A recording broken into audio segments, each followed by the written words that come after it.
María Evangelizadora Radio, un pedacito de cielo en tu hogar, te presenta el santo del día. Santa Juana de Arco, patrona de Francia.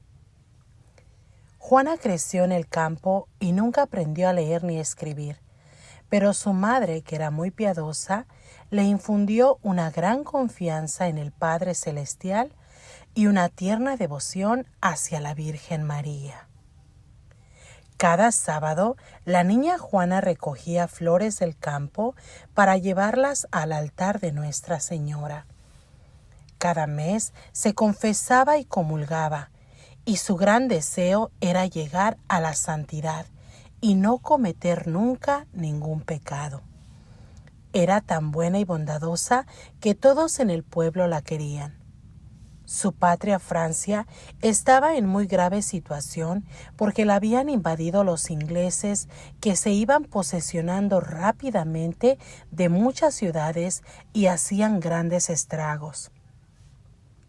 A los 14 años, la niña Juana empezó a sentir unas voces que la llamaban.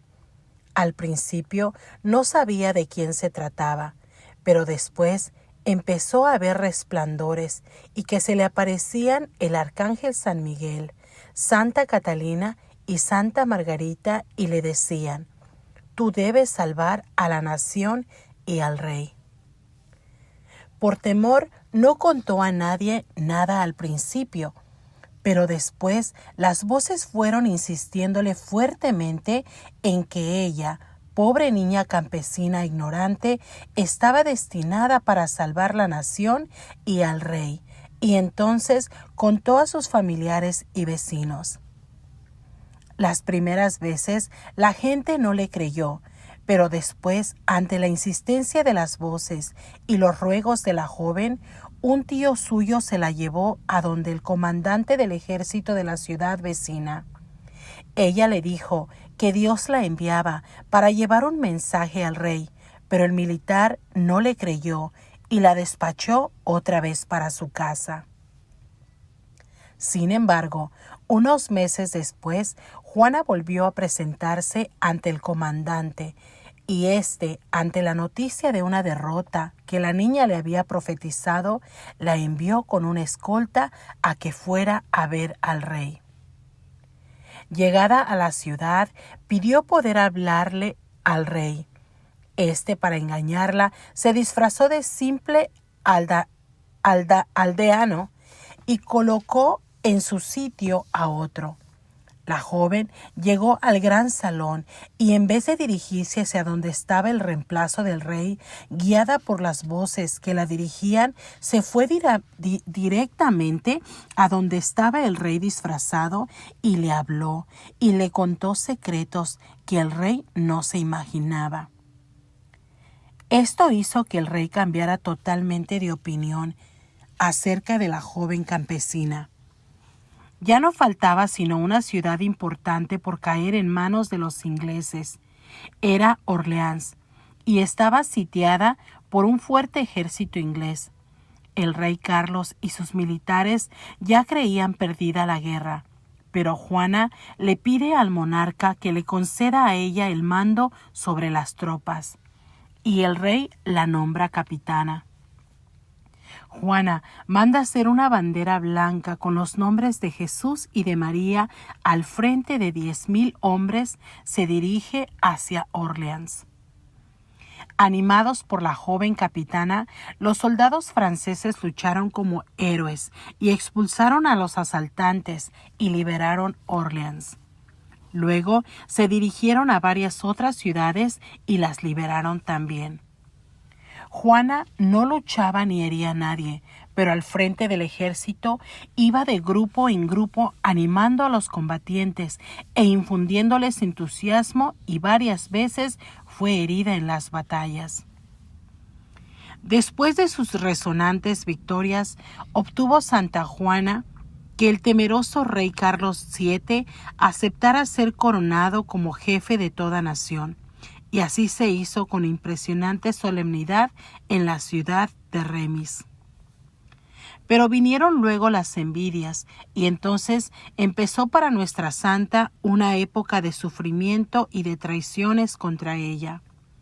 Hasta ahora había sido una heroína nacional.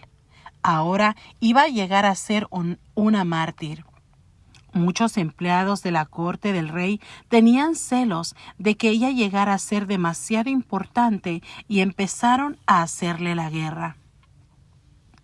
Faltaba algo muy importante en aquella guerra nacional: conquistar a París, la capital, que estaba en poder del enemigo, y hacia allá se dirigió Juana con sus valientes. Pero el rey Carlos VII, por envidias y por componenadas con los enemigos, le retiró sus tropas y Juana fue herida en la batalla y hecha prisionera por los borgoñones. Los franceses la habían abandonado, pero los ingleses estaban supremamente interesados en tenerla en la cárcel, y así pagaron más de 1000 monedas de oro a los de Borgoña para que se la entregaran y la sentenciaran a cadena perpetua. Los ingleses la hicieron sufrir muchísimo en la cárcel.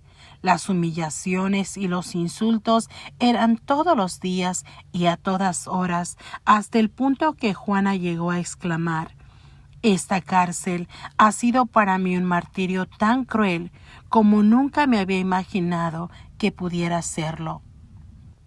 Pero seguía rezando con fe y proclamando que se había oído las voces del cielo y que la campaña que había hecho por salvar a su patria había sido por voluntad de Dios. En ese tiempo estaba muy de moda acusar de brujería a toda mujer que uno quisiera hacer desaparecer. Y así fue que los enemigos acusaron a Juana de brujería, diciendo que las victorias que había obtenido era porque les había hecho brujerías a los ingleses para poderlos derrotar. Ella apeló al sumo pontífice, pidiéndole que fuera el Papa de Roma el que la juzgara, pero nadie quiso llevarle al Santo Padre esta noticia, y el tribunal estuvo compuesto exclusivamente por enemigos de la santa. Y aunque Juana declaró muchas veces que nunca había empleado brujerías y que era totalmente creyente y buena católica, sin embargo, la sentenciaron a la más terrible de las muertes de ese entonces: ser quemada viva. Encendieron una gran hoguera y la amarraron a un poste y la quemaron lentamente. Murió rezando, y su mayor consuelo era mirar el crucifijo que un religioso le presentaba y encomendarse a nuestro Señor. Invocaba al arcángel Miguel, al cual siempre le había tenido gran devoción, y pronunciando por 3 veces el nombre de Jesús, entregó su espíritu. Era el 30 de mayo del año 1431. Tenía apenas 19 años. Varios volvieron a sus casas diciendo: «Hoy hemos quemado a una santa». 23 años después de su muerte, su madre y sus hermanos pidieron que se reabriera otra vez aquel juicio que se había hecho contra ella, y el Papa Calixto XIII nombró una comisión de juristas, los cuales declararon que la sentencia de Juana fue una injusticia. El rey de Francia la declaró inocente y el Papa Benedicto XV la proclamó santa. Gracias, queridos hermanos, por escuchar el Santo del Día por María Evangelizadora Radio. Bendiciones.